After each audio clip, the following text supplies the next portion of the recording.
kids are sometimes a little bit irrational, shall we say. When my brother and I were young, we each kind of had a specific toy or thing that we loved more than anything else. If you're a parent out there, you probably already know exactly what that thing is for your kids. Or maybe when you were young, you had something similar. For my brother, it was a blanket. He had a blanket. I don't know if, I can't even remember. I can picture it. I don't know if it was what he came home in the hospital. I don't know where he got this blanket from, but it was his blanket, and he slept with it every single night. And for me, I had this pink sort of fuzzy teddy bear, and I slept with it every night. And we had our own things, and it was like our precious thing, and we always had to sleep with it. And if we didn't have it, I can remember many a time, if we lost, especially for my brother, if we lost that blanket, it was like, that's it. It's all over. We have to find the blanket, right? And it got to the point that for my brother, like, that blanket was threadbare. I mean, it was just literally like a scrap of fabric by the time he got older, but he just loved it. And you couldn't replace it. You couldn't trade it out. And for me, my pink bear, actually, I don't even think I realized it as a kid, but the name of my pink bear was called Pea Bear. Now, I didn't actually ever twig why it was called Pea Bear. It seemed like a normal name to me. It wasn't until I was a bit older that my parents informed me it was because when I had it at an age where I would still wet the bed, and so the bear got peed on, and they'd clean it and they'd wash it, and it didn't matter what had happened to poor little Pea Bear. I always wanted him with me, and you couldn't give me a different bear. I didn't want any other bear. I just wanted Pea Bear. And while it seems quite silly and ridiculous, and some of you are laughing, but you also know the pain of having lost the precious thing and thinking, we must find it, they'll never sleep, right? There is just sometimes those precious things, and it seems completely irrational. Why don't they want something better? Why don't they want something different? But it's though not rational, it reveals the heart, doesn't it? That this is the thing they love.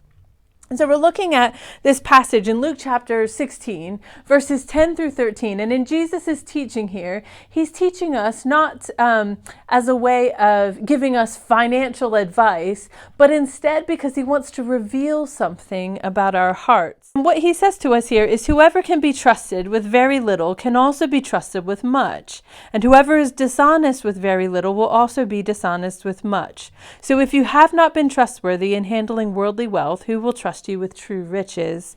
And if you have not been trustworthy with someone else's property, who will give you property of your own? Now he's following this teaching on from this story that he told about the manager, but he has something very particular to say. You see, he in verse 11, he makes this contrast between worldly wealth and true riches. Now, if you remember back in Luke chapter 12, we looked at the story of the rich man who stored up in barns, and then he lost his life. And Jesus said he was foolish because he spent all that time investing his money and his wealth in storing it up for his own future, when he could have invested it in the treasure of the kingdom. And then just after that, in Luke chapter 12, it talks about not worrying about money, but instead to store up treasures in heaven. You see, in Jesus' mind, true treasure, true wealth is found in God's kingdom.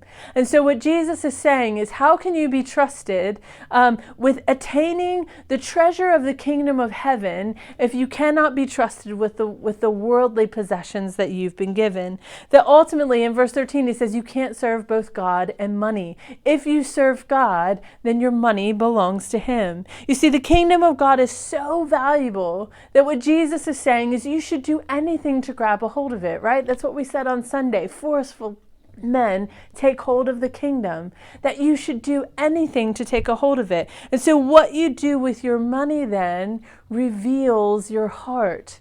Just like the blanket and the bear, we wouldn't accept a substitute because we loved it. It was valuable, and it revealed our love by what we valued. And in the same way, Jesus is saying what you do with your worldly wealth, your worldly resources, it reveals what you value. So if you invest them only to serve yourself, only to build more wealth, only to then what it reveals is you don't actually serve God. But he says, if you invest your worldly wealth into God's kingdom, it may look irrational to everyone else. It may look like it doesn't make any sense at all, but God says it reveals your heart, that you are valuing the treasure of God's kingdom above anything that you could receive, that God's kingdom is so valuable, you say, I won't let anything get in my way, and I'll do anything I can to see that others come to know Jesus, including investing my worldly wealth. At the end of the day, if a child is hanging on to that precious item, we say, well, it's just not rational, but we can see it in their heart. The world may look at what we do with our resources as Christians and say, well, it's just not rational that you would use your money that way. But God says it reveals something about our heart. And actually, at the end of the day, what I happen to think is that Jesus might actually argue that clinging to something that can never save you is what's actually irrational.